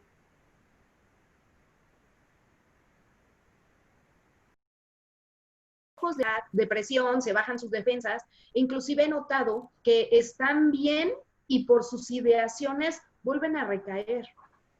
Entonces, creo que es bien importante esta parte que usted mencionó de la reestructuración, e inclusive me decían que los últimos familiares ya no fueron al seguro, les dio miedo, porque pensaban que se iban a morir en el seguro social, y se atendieron así como que en consultorios, de doctor Simi y cosas así, y estuvieron bien, pero con el acompañamiento tanatológico, con el acompañamiento psicológico que se les fue dando, su pensamiento cambió y se fueron estabilizando, y ahorita pues afortunadamente ya están fuera de peligro y han podido manejar muy bien su proceso de entendimiento ante la enfermedad y ante la pandemia que estamos viviendo. Entonces, creo que es muy necesario manejar esa parte de sus pensamientos irracionales, el proceso de duelo que están viviendo por esa pérdida de salud que tuvieron y se están estabilizando. Pero sí hay que estar bien conscientes que el paciente COVID está muy, muy vulnerable, aunque ya hayan sanado, ¿eh? Hoy me tocaba atender precisamente 2 personas de mesa y son unas hermanas. Murieron otras 3 hermanas, mamá, papá y unos sobrinos. Y sin embargo ya pasaron 2 meses y ahora tienen ese síndrome de postraumático. Estrés postraumático. Exactamente, y entonces ahora hay que trabajar el síndrome de estrés postraumático. Entonces creo que su conferencia a mí en lo personal me gustó mucho, me ayudó a reafirmar mucho para poder seguir apoyando a estas personas que están con el problema de COVID actualmente. Gracias. Aquí lo importante, yo intenté hacer la conferencia lo más ecléctica posible por entender que somos especialistas de diferentes áreas. En mi caso, yo estoy muy planteado desde el psicoanálisis, pero no quiere decir que no comprenda otras áreas. En el caso o la forma en cómo tú me lo compartiste, me hace pensar que o eres ecléctica o eres neojunguiana por la cuestión que estás manejando. Mira, yo soy de formación psicólogo y soy maestra en neurociencias. Entonces también he tenido la oportunidad de hacerles pruebas. Estuve haciéndoles a los pacientes lo que es el neuropsí. Y entonces ahí rápidamente identifiqué que su problemática con COVID, luego son déficit de atención y de memoria.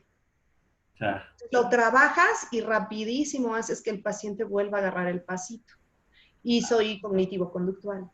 Apenas estoy aquí con ustedes en el diplomado de psicoanálisis y psicopatologías y estoy aprendiendo también de esta área, pero es muy padre porque conjuntas todos los modelos que conoces y pues puedes ayudar y echar a andar al paciente, reestructurarlo para que sigan adelante. Y es bien importante el paciente y también desde donde nosotros como especialistas vamos a dar una intervención para que sepamos cuál es la herramienta que sí está sirviendo y para saber cuál es la herramienta de acuerdo a la teoría que más va a ser útil en nuestro quehacer terapéutico, ¿no? Que ya saben, la recomendación de los profesores más ortodoxos, me incluyo en esa posición. No importa el enfoque que tengas, simplemente ser claro desde dónde vas a intervenir y listo, ningún problema. No sé si alguien más tenga algún comentario, alguna duda o algo que complementar. Hola, Yajaira, buenas tardes. Mucho gusto a que nosotros como especialistas fundamentarnos en cuanto a la información, ¿no? Para contrastar estas ideas fantasiosas de los pacientes es súper importante, ¿no? Yo, por ejemplo, he estado como que hace el IMSS, ¿no?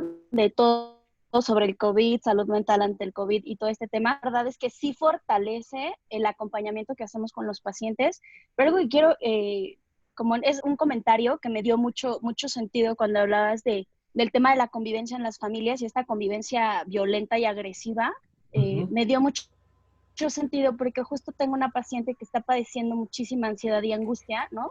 Sí. De que no podía salir, estuvimos trabajando y ella literalmente ya trae estos overoles quirúrgicos. Sí.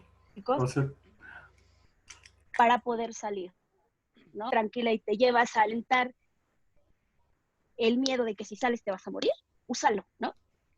Así es. Pero este choque que ella tiene y que justo hace poco tuvo una crisis fue porque sus papás viven a media calle, ¿no? Y es que estás loca, tráeme a la niña, la vas a enfermar, ¿no? Tiene una niña de 3 años. Y entonces es que tú estás muy mal, tráeme a la niña, ¿no? Entonces, justo esta parte la llevó a ella a caer en otra crisis y empezar a dudar si las medidas que ella estaba tomando, que hasta cierto punto le generaban tranquilidad y afrontar el miedo y salir, al menos a conseguir lo básico, creo que sí es bien interesante justo identificar como estos factores, ¿no? Dentro del núcleo del paciente, que si bien en algún momento ella cree que por ser familia la van a apoyar y va a ser su red de apoyo, pues no siempre, ¿no? Entonces, eso me pareció bastante interesante, justo trabajando nada más en que cómo lo está viviendo ahorita el paciente, sino que hay alrededor del paciente, ¿no? Que puede generar como esta sensación de estoy avanzando y esta sensación de incongruencia, ¿no? Porque en ciertos periodos, en ciertas sesiones, ella decía, no, es que creo que estoy avanzando porque ya salí, hoy me puse la careta y pude salir a comprar a la tienda, ¿no? Y de repente, pero es que mi mamá ya me regañó, ya me dijo que estoy loca, que yo estoy mal, que voy enferma. Aparte, esta sensación de culpa, ¿no? Esta incrustación de la culpa de ahora tu hija también lo va a sufrir porque tú estás muy mal, vete cómo estás, ¿no? Entonces creo que es súper, súper importante identificarlo también para poder mejorar e intervenir de una manera más amplia. Hay ciertos elementos, por ejemplo en películas, como Cómo entrenar a tu dragón 1, son muy útiles incluso para pacientes adultos, porque justamente lo que comentas afuera de la cocina, bebé. Aquí no quedamos. Aquí no, afuera de la cocina, vayan a jugar. Alguien tiene un micrófono abierto. Daisy. Daisy. Daisy. Ay, perdón. Va que va. Entonces, hay ciertas producciones, sobre todo películas que están muy a la mano y que de forma muy didáctica le van a poder dar elementos en este caso, a tu paciente o a ti como terapeuta, sobre todo si eres cognitivo-conductual. Digo, los psicoanalistas nunca le recomendamos películas a nuestros pacientes, pero también soy docente, entonces necesito valerme de elementos didácticos. Y eso lo uso ahorita con ustedes. Por ejemplo, en Cómo entrenar a tu dragón 1, el personaje principal casualmente está comenzando a no hacer lo que su clan quiere. Todos son vikingos y todos le dicen, actúa normal, mata dragones. Y de repente se hace amigo de uno, ¿no? Y no conforme con eso, lo monta y rompe como con todo un esquema y cuando se dan cuenta, lo expulsan, ¿no? Literalmente él es la deshonra, es el peor vikingo en la historia, bla, bla, bla. Puedes también utilizar esa herramienta, no para contarle la historia de cómo entrenar a tu dragón, sino para entender cómo también este dragón, exactamente, puede metaforizar el miedo. Porque Chimuelo, que es este dragoncito, puede representar el temor que tenemos constantemente, ¿no? El temor a la enfermedad, el temor a equivocarnos, pero también el temor a alejarnos, a dejar de pertenecer a nuestro clan, ¿no? Al clan apellido, como se apellide tu paciente, ¿no? El clan mexicano, como quieran. Porque ya se acerca septiembre. Y en septiembre, casualmente nuestra cabecita blanca, líder del país, está diciendo que va a hacer las fiestas normales, ¿no? Allí se va a gestar una lucha impresionante entre qué se hace aquí, ¿no? Porque los que nos cuidamos vamos a terminar siendo los raros. ¿Cómo es que no sales? ¿Por qué no sales? Los héroes de la independencia. Y de repente es de, bueno, sí salgo, pero viene esta angustia de, y me voy a morir, me voy a contagiar, ¿qué va a pasar? ¿No? Soy hombre A positivo, no sé, para quien tenga obesidad, hipertensión, no sé, se aumentan más cosas. O negarlo completamente y decir, no pasa nada, yo aquí puedo hacer lo que quiera. Justo con ese tipo de fenómenos es con los que vamos a trabajar nosotros, el personal de la salud. Y no solo con pacientes, también con nuestros familiares. Somos seres humanos y es bien difícil. Hace 2 meses un tío murió. Y le digo a mi suegra es de tercera edad, hipertensa, diabética, ¿no? Y le digo, oiga, nos llevamos bien, pero si de repente acuérdese, de preferencia no vaya, porque va a haber mucha gente, murió el hermano de ella. Y fue así, él no fue al hospital porque no quería morirse, y resulta que sí, se murió, ¿no? Y le hicieron...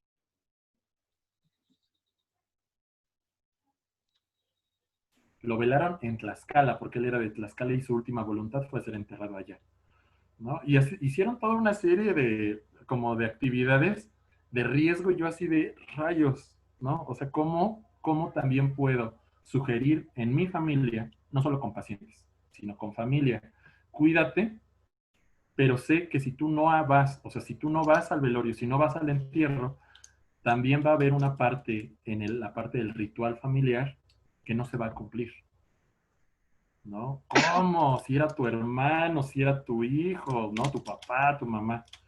Se gesta esta responsabilidad social, ¿no? Esta presión. Sí, claro. Y si es que, bueno, en algún momento ustedes lo ven en alguno de sus cursos o en otro momento coincidimos, bueno, ya vamos a tener oportunidad de platicarlo un poquito más a fondo. Muchas gracias. Ah, ya. Ya. Para los cuates. Ya, Jaira. Gracias, sí. O ya, para Jaira, los cuates. bien. Sí. Quisiera hacer un comentario, no sé si hay alguien más porque no estoy viendo, soy Leticia otra vez. Sí, estaba ¿Y puedo? creo que la manita levantada de Atzimba y por ahí vi de Ernestina, pero no, ya creo que ya bajó la mano. Ok, entonces tú me avisas, Beren, cuando... Sí, después de Atzimba, y no sé si Okay. Ernestina quiere aportar también.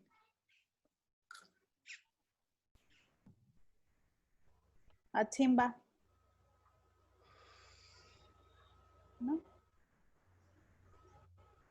Bueno, si no, ahí está. ¿No? Hola. ¿Quién? ¿Atzimba, sí? Sí, adelante, Atzimba.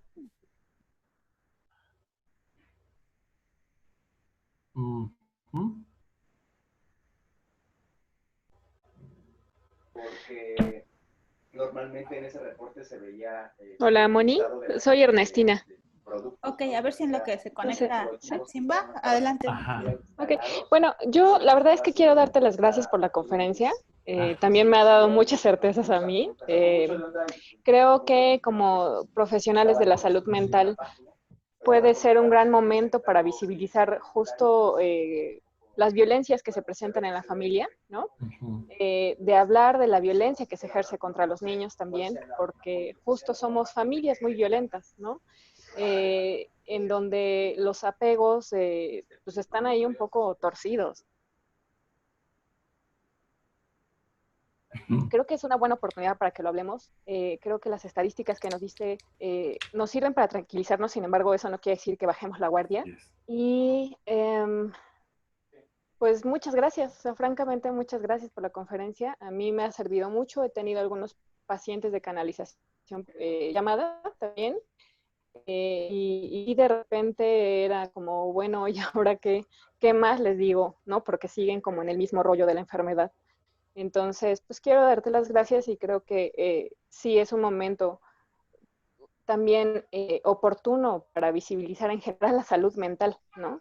Porque justo muchos están cayendo en crisis porque hay cosas que no trabajan, que vienen arrastrando de hace años y que no se atreven, ¿no? Y que con el confinamiento vienen y salen y pues, destroza a todo a su paso, ¿no? Prácticamente. Así es un detonante de cosas que ya muchos traen familiarmente, personalmente, y que en este momento pues es difícil poder seguir aplazándolo. Pues muchas gracias a ti también por el comentario. No sé si Atzimba ya está lista. Estoy leyendo en el chat, no había leído. ¿Cuál es el protocolo a seguir? Comentaste que fuéramos a los hospitales. Ah, no, de hecho la indicación de no vayas al hospital ya no está. Les voy a contar una realidad también. Tengo la ventaja de tener contacto con algunos médicos, con algunos fisioterapeutas de hospitales, como de La Raza, de Chalco, hay uno, y aquí en el Hospital de Zaragoza, de la México-Puebla. Me comentan, y esto ahora sí que no están para saberlo ni yo para decirlo, pero la realidad es que hoy por hoy los hospitales siguen con el 100% de ocupación de camas, pero no es porque siga habiendo la cantidad de camas que había hace 2 meses. Cuando fue la fase 3, cuando iniciaba, los hospitales tenían cerca de 300 camas en un espacio donde normalmente hay, ¿no?, la mitad o menos. Ahora, semana a semana, los propios hospitales, sobre todo este de Zaragoza, ha tenido un efecto muy chistoso. Ha tenido el 100% de casos, pero ya no es la misma cantidad de casos. De un momento posterior a mayo, junio, donde había 60 muertes en un periodo de 6 horas, se ha disminuido a 1 muerte o 2 en un periodo de 24 horas. De hecho, en estas últimas 2 semanas, solamente se ha registrado una muerte en ese hospital por COVID. ¿Esto qué quiere decir? Todavía hay muchos pacientes que están ocupando las camas, pero cuando, por ejemplo, si tenían 300 camas y de repente al otro día, en vez de que haya 300 ocupándolas, hay 280 personas, 20 camas se regresan. O sea, se manda a la empresa o la compañía que les rentó las camas extra. Es decir, el hospital tenía ciertas camas, pero el gobierno brindó esas. En cuanto se desocupan, las camas se van desocupando. Hoy por hoy, el hospital de Zaragoza tiene 80 camas nada más. Es decir, las 80 llenas, pero, y por eso en la estadística dice, tenemos el 100% de ocupación. Pero este 100% es porque su 100% de camas son 80 camas, ¿no? En comparación con el 100% de ocupación de hace mes y medio, que eran 300 camas en cierta área, porque en realidad eran creo 900 o algo así, ¿no? Y todos enfermos, y si alguien entraba en crisis era difícil darle seguimiento. Ya en este momento disminuyó, ¿no? Es decir, ya es más posible que el personal médico pueda atender porque ya hay un protocolo. Ya los hospitales desarrollaron un protocolo para poder intervenir sin esta parte de angustia o sin perder el control, que fue parte como de lo que mencionaríamos, la histeria colectiva, que afectó más al personal médico. Pobres médicos, ¿cómo les fue? ¿No? Y es que si voy, me voy a enfermar, y, o sea, 40% de los médicos metió pases de salida, permisos, se enfermaron casualmente para no ir al hospital. Pero ahorita ya hay un protocolo de cuidado, ¿no? Ya la posibilidad de que se salga de control disminuyó afortunadamente, a menos que haya un repunte o un pico, ¿no? Por eso les digo que una fecha roja, a mi parecer, es el 16 de septiembre. La siguiente gran fecha de mortandad sería a finales de septiembre, de acuerdo al comportamiento de las personas y del COVID, ¿no? Y debemos los psicólogos estar listos para eso, para no sentir que llega el fin del mundo, porque también de repente es el castigo y todo me pasa por no cuidarme, ¿no? Cosas que vamos a tener que trabajar. Por eso, esta parte de la recomendación, si ya te sientes mal, ve al hospital, pero no cualquier hospital. Busca en internet y hay solo algunos hospitales que son hospitales que reciben personas de COVID. Obviamente uno de esos es el hospital de Zaragoza, el hospital del Iste de Zaragoza, ¿no? Pero no todos los hospitales. Por eso, si tú vas a cualquier otro hospital, no te van a atender si es COVID, porque no todos los hospitales atienden COVID. Ahí sí les debo esa lista de hospitales, pero en internet perfectamente buscan y sale a la primera. O sea, no hay como dudas. Por eso es esa recomendación. Si alguien sí empieza a sentirse mal, confíe en que el personal médico no va a querer matarte. No se los digo a ustedes, sino a las personas con las que ustedes colaboren. Colegas, pacientes o estudiantes. O familiares también. No está de más, ¿no? Aclarar que sí, ya contamos con un protocolo, que ya la respuesta social ha sido un poquito más relajada. Entonces, bueno, la gente va a seguir descontrolándose, pues ni modo. Betty Villegas comentaba que encontrar un responsable da sensación de seguridad. Pues sí da sensación de seguridad porque la culpa la tiene el otro gobierno, el otro extraterrestres, el otro mágico, si quieren, y al final nos deslinda a nosotros, que somos los buenos de la historia, los que recibimos esta maldad como Blancanieves y la bruja, ¿no? Es decir, lo que no podemos manejar y necesitar se haga responsable. Y aquí justamente es sin aumentar la angustia a desbordarse, que el paciente o la familia, depende si son psicólogos familiares o sistémicos, puedan reestructurar este sistema sin colapsar. Ya ciertos investigadores, por ejemplo, Bertalanffy, que es un psicólogo, en teorías de la personalidad se aprende, explica que todos los seres humanos somos un sistema familiar, pero las familias como sistema se rehúsan al cambio, tienen una homeostasis, y cuando hay un cambio, llámese, un miembro muere, un miembro llega, alguien se casa, alguien se divorcia, o una contingencia, de todos modos las familias tienden a manifestar esta tendencia a permanecer en su homeostasis, o a buscar, le llamaríamos tradición, el apego a la tradición, ¿no? Es algo en lo que necesitamos trabajar los psicólogos. De lo contrario, efectivamente, la persona está sola contra el mundo, como la paciente que nos comentaba, que ella sigue muchas medidas de seguridad y que ahora es la loca de la familia que va a enfermar a su hija, ¿no? Digo, no lo dijiste así, pero sí puede llegarse a entender de esa manera. Es el enlace del video que les comento. No sé igual, qué Armando, enlace. para ir un poco terminando en tiempo, ¿Sí? todavía tenemos unos minutitos. Ay, sí. Pero bueno, no, vamos súper bien.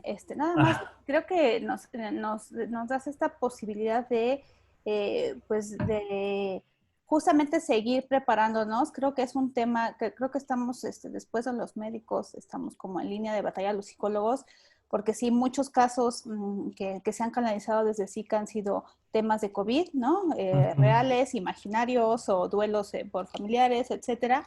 Entonces, sí hay una gran responsabilidad de nosotros como especialistas en salud mental de informarnos, ¿no? De cuidarnos también y justamente de proveer de estas herramientas a quien se acerque a nosotros. Bien lo decías, no solo los pacientes, ¿no?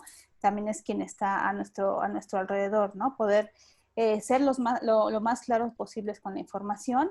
Y quiero agradecerte mucho y también agradecer a Itzel Reyes, que es parte del equipo de SICA, que nos permitió acercarnos a ti, nos permitió contactarte.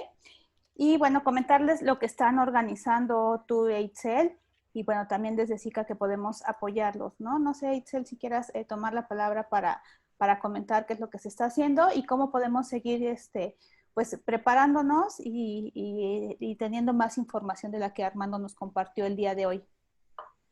Sí, hola a todos y un gusto estar acá con ustedes. Pues mucho de lo que hemos venido trabajando estos ya 4 meses, Moni, yo pensé que eran 3, pero 4 meses, pues es justo en el marco de COVID y al saber de Armando de este taller, digamos que esta charla que él hoy ha dado, él lo tiene preparado en un taller que se puede impartir en 6 horas o 15 horas. Y la invitación a todos ustedes es, ok, si armamos grupo para estos talleres y sobre todo por lo que comentaba Armando, también como de estas diferentes disciplinas que ustedes, las diferentes formaciones que tienen, me parece muy interesante si se logra abrir un grupo y armar ya de manera mucho más a mayor profundidad con diferentes técnicas, con una aproximación ya más en cuanto a cómo le haríamos para llevar este curso a diferentes instituciones. Tenemos aquí, fue mencionando algunas poblaciones vulnerables, están los niños, están adolescentes, están adultos mayores, están familias de centros comunitarios, como los que ahorita ustedes han mencionado, de estas localidades a lo mejor más con mayor densidad de población, con estas prácticas a lo mejor no de mucho cuidado y que eso provoca como mayores conflictos, no solo de COVID, sino emocionales. Entonces, la idea y el proyecto que tenemos es, se abre el grupo, se arma y poder ofrecer este taller, igual virtual tendría que ser por ahora, a diferentes centros de instituciones, llámese de niños que atiendan a adolescentes o adultos mayores, porque ellos, las organizaciones de la sociedad civil, estarán regresando en el semáforo amarillo ya con, en principio, el personal, que creo que es un buen punto, un buen momento para ofrecer este tipo de talleres, de conocimientos, sobre todo también para hacer contención y manejar como todo esto que se pueda ir destapando, y sobre todo que ellos van a recibir, estamos hablando de estancias infantiles, casas hogar, así los que van a recibir a las personas, y que los niños, a mí ya me tocó ver en este periodo, llegan a la institución y pues llegan con todos esos, de repente muy fantasiosos, con miedos, con estos como hipervigilancia de parte de los papás, o con muchas medidas que a veces sí corresponden a las que deben ser y otras tantas no. Entonces, ¿cómo poder ayudar desde estos servicios profesionales bajo este enfoque? Pues a la institución, al personal de las instituciones, a la población que atienden ellos, que de por sí o per se ya está categorizada como vulnerable, que vive en situaciones diferentes, de abandono, que ya vienen de familias desintegradas, que ya vienen de zonas en donde se vive el vandalismo, en donde se vive violencia. Entonces, ¿cómo hacerle y ofrecerle esto a diferentes centros? Si los centros logran, o sea, que digan, sí, me interesa este taller, que ustedes puedan impartirlo, ya sea en guiadas, o ya veríamos dependiendo el número de personal que tenga cada institución, y poderlo ofrecer. En principio sí sería un porcentaje de manera voluntaria, pero también con miras a decir un porcentaje, dependiendo del número de sus colaboradores, que sí puedan cubrir un costo. Entonces me parece que creo podemos seguir trabajando desde este grupo, seguir interviniendo en crisis y sobre todo con estos grupos vulnerables, que pueda hacer este enfoque de este taller de contención, de ir viendo como estos riesgos psicosociales, trabajar en ellos y bueno, y también pues activar pues todos los conocimientos que ya a lo largo de estos 4 meses se han ido adquiriendo. Creo que podemos seguir contando con el grupo en cuestiones de supervisión. Está Moni, está Miguel, están los otros profesionistas que están muy comprometidos con este grupo, y decir cómo podemos ir armando esa ya, digamos, salir a campo. Yo sé que todos ya tienen su propia consulta o que han estado recibiendo las llamadas de los que llaman a SICA, pero también me parece que ya ustedes ya tienen como una formación muy rica de que podemos intervenir en estos grupos. Y este es el proyecto hablado con Armando, con Bere, y bueno, extendido a ustedes, en dado caso que ustedes quieran, estén interesados, pues poder armar la fecha tentativa para abrir este primer taller, que lo impartiríamos Armando y yo, es el 31 de julio y el 1 de agosto, y sobre ese taller de 6 horas poder ya pues ofrecerlo, ¿no?, a estas instituciones. Entonces, quien se vea interesado, poder en el grupo, o bueno, ya Moni, tú nos dirás cómo podría ser ahí el contacto, la comunicación, y bueno, y trabajar, ¿no? O sea, trabajar desde la experiencia que ustedes ahorita ya han recibido en cuanto a estos pacientes COVID, sobre el conocimiento que ya tenemos de lo que viven en las instituciones y sobre la experiencia que Armando ahorita también ha tenido en cuanto a impartir este taller en algunos otros centros de trabajo. No sé si ahorita haya preguntas, comentarios, dudas.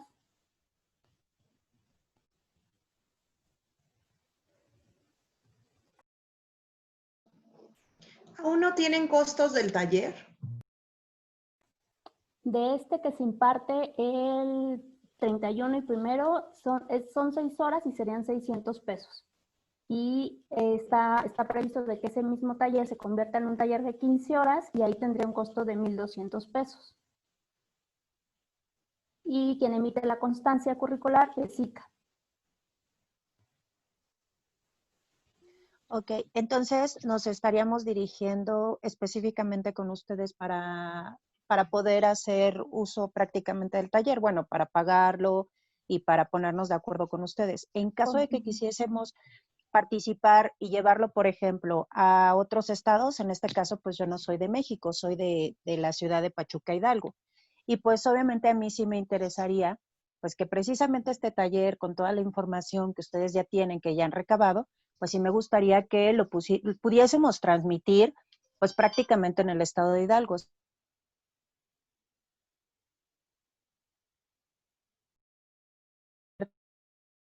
Creo que hoy en día, desgraciadamente, Hidalgo es uno de los puntos que pues en realidad no ha ido disminuyendo tanto en cuestión de enfermedad, y la realidad es de que todos siguen como que en este foco rojo todavía de sentirse alterados, de sentirse todavía muy vulnerables. Pero está el otro lado en donde por cuestiones de economía la gente ha tenido que salir. Entonces, en realidad no se ha detenido como tal pues la pandemia y seguimos prácticamente en nuestras casas. Entonces, creo que sí es muy importante que nosotros también como como psicólogos, les demos como esta contención para todas aquellas personas que aún siguen con este proceso, porque por más que nosotros queramos, pues obviamente acercarnos, pues muchas personas aún siguen como con este tipo de aún sentir que en realidad no existe como tal la pandemia, ¿no? A pesar de que han estado en casa, pues seguimos como con este proceso de duelo tras duelo, tras duelo, tras duelo, tras duelo. Entonces, a mí sí me interesaría que, pues bueno, ustedes me dijeran cómo es que yo también puedo participar con ustedes para hacer como más extensivo todo este conocimiento que hasta la fecha se ha estado dando. Sí, o sea, sería con Bere todo el proceso y ya de llevarlo a instituciones, o sea, si tú tienes conocimiento de instituciones allá, si no, igual tenemos manera de contactar algunas y sí, extenderlo, ¿no? Y sobre todo, me gusta la parte que Armando maneja como de la parte física, de la cuestión de realidad fisiológica de la enfermedad, pero si bien como ahorita vemos, una vez que se declara a lo mejor el semáforo en amarillo o verde, eso no indica que ya no hay conflictos, ¿no? Se vienen otra serie de conflictos en las cuales nosotros tenemos que intervenir y justo para eso nos hemos estado preparando y que sí va a ser muy, muy importante porque si bien van a quedar secuelas, pero también va a haber procesos ahí fijados, va a haber duelos o va a haber esta parte de omnipotencia y de no pasa nada, pero en realidad sí pasa, entonces hay una cuestión de evitación y es cómo acercar esta información, pues estos conocimientos, esta sensibilización que podemos dar a las personas, quienes sí reconozcan que hay un conflicto tratado, estas familias que dicen, no, bueno, sí viví muchísimo más violencia en este periodo, ya salgo a trabajar, pero reconocer que en estos 4 o 5 meses se han agudizado otras conflictivas, ¿no? Entonces me parece que en este taller podemos ir abordando bajo diferentes perspectivas y técnicas, disciplinas, el cómo abordar una situación de crisis con niños, con adolescentes, con la cuestión de violencia en pareja, los adultos mayores, y ya a partir de ahí acercarlo a este tipo de organizaciones. Entonces, bueno, para el taller nada más que confirmen con Bere quién estaría interesado y ya les mandamos pues ahí las coordenadas para, sería virtual, ¿no? Sería vía Zoom. Sí, ya cualquier cosa yo igual ya les resalto ahí con el contacto de Itzel y pueden hacerlo ya sea a través mío y también en el grupo voy a resaltar tu contacto, Itzel, por si tienen como algunas dudas más en específico, para que puedan hacerlas. Y porque sí, yo creo que el trabajo que viene fuerte para nosotros es también un trabajo de psicoeducación, entonces creo que tenemos que estar bien preparados porque como bien dice Itzel, ¿no? O sea, vienen muchas cosas, muchas secuelas. Y esas secuelas del COVID son mucho más grandes de lo que pensamos, ¿no? Incluso a nivel social, económico, viene una reestructuración grande y nosotros como profesionales y que al estar en contacto tan directo con estos temores, con estas ansiedades, creo que tenemos que estar súper bien informados y para poder hacer esta buena labor de psicoeducación y justamente no seguir mal informando como todavía se sigue haciendo. Entonces, bueno, pues sí, no sé si hay alguna duda, sino ya para ir cerrando. No sé si alguien quiere aportar algo.